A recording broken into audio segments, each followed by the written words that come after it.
Prime Field. UConn lost Paige-Beckers. They lost Caitlin Chen. They lost veteran control, half-court poise, and a ton of backcourt leadership.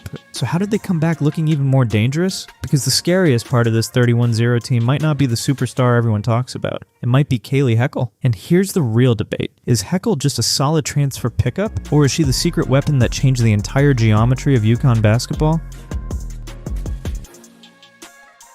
Today we're breaking down why Kayleigh Heckel may be the single most underrated reason UConn turned into an undefeated machine in 2026. Not because she replaced Paige-Beckers as a scorer, nobody does that. Not because she became the face of the team, she didn't, but because she filled the exact backcourt gap UConn actually needed filled. Pressure, pace, disruption, and chaos. We're getting into three big questions. First, what UConn really lost after graduation. Second, why Heckel fits this roster better than a traditional floor general. And third, whether she's actually the swing piece that makes UConn the national title favorite. Because if you're only looking at points per game, you're missing the whole story.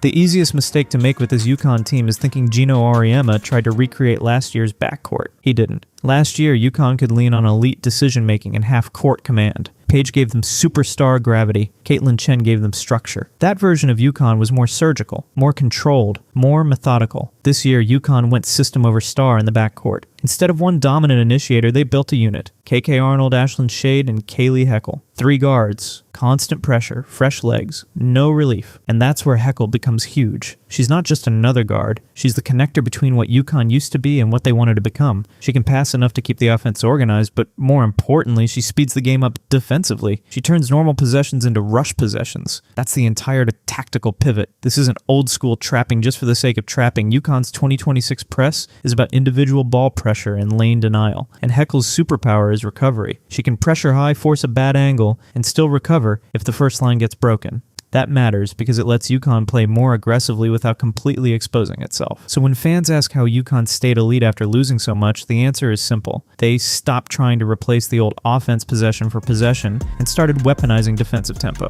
And Heckle is right in the center of that.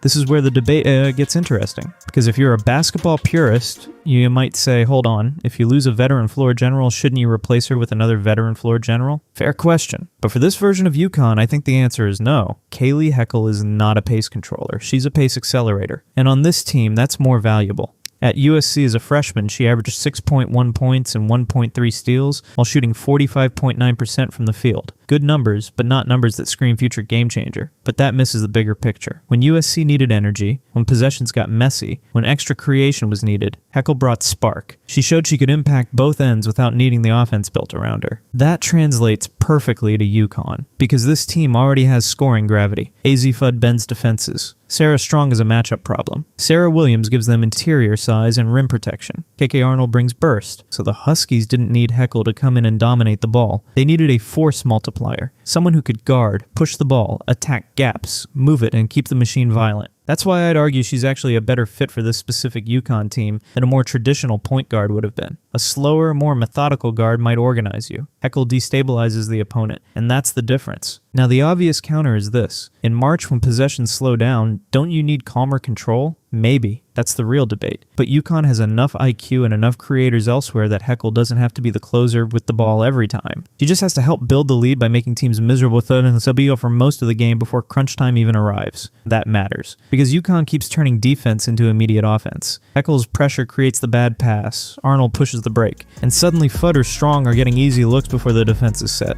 That's not random. That's by design.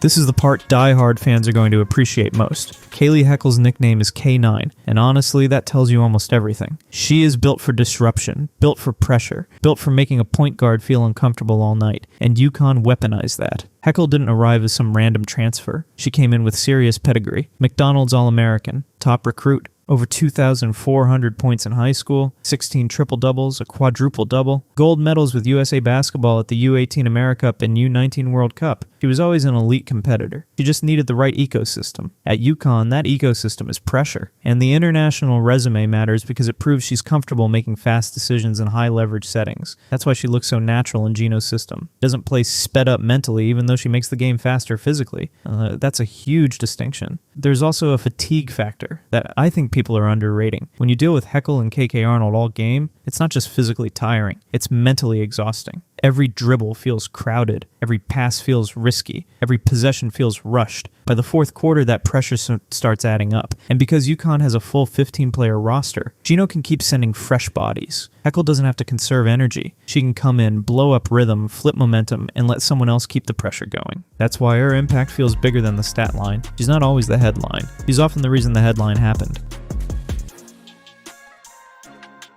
If this was all just theory, that'd be one thing, but the season gave us cheap proof. In her UConn debut against Florida State, Heckle scored 14 points and immediately looked comfortable. That told you the adjustment period might be shorter than expected. Then came the USC game, the emotional return. On paper, that looked like a real test. Former team, tough environment, big storyline, and UConn destroyed USC 79-51. Now Heckle only scored 2 points in 13 minutes, and casual fans might look at that and think she didn't really matter. But that game was the thesis in real time. UConn's pressures swallowed USC's rhythm, and Heckle's presence allowed the Huskies to keep their defensive intensity high in waves. Then there's the South Carolina game, the one that really confirmed UConn as the national title favorite. That matchup was about whether UConn's new structure could hold up against elite size and elite talent, and it did. Not because one player exploded for a monster stat line, but because the transfer additions, including Heckle, allowed UConn to keep its identity against the toughest competition on the schedule. By the end of the regular season, the results spoke for themselves. 31-0, 20-0 in the Big East, the only undefeated team in Division I women's basketball, the number 1 overall seed. That doesn't happen because one transfer gives you a few extra points a game.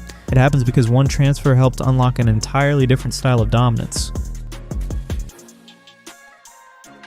So here's my prediction. Kayleigh Heckel is going to have at least one NCAA tournament game where the box score still won't fully explain her impact, but every real hoop fan watching will know she changed the game. Maybe it's a Sweet 16 matchup where she turns a 4-point lead into a 14-point run. Maybe it's the Elite 8, where 2 steals, 1 deflection, 1 hit-ahead pass, and 1 momentum swing completely break a contender. Maybe it happens in the Final Four, and suddenly everyone who ignored her all season starts calling her the X Factor, because that's what secret weapons do. They don't always dominate the spotlight. They decide to tell you who controls the terms of the fight. And if UConn wins it all again, don't be surprised if we look back and say the post-Beckers era didn't begin with a replacement superstar. It began with a tactical disruptor named Kayleigh Heckel.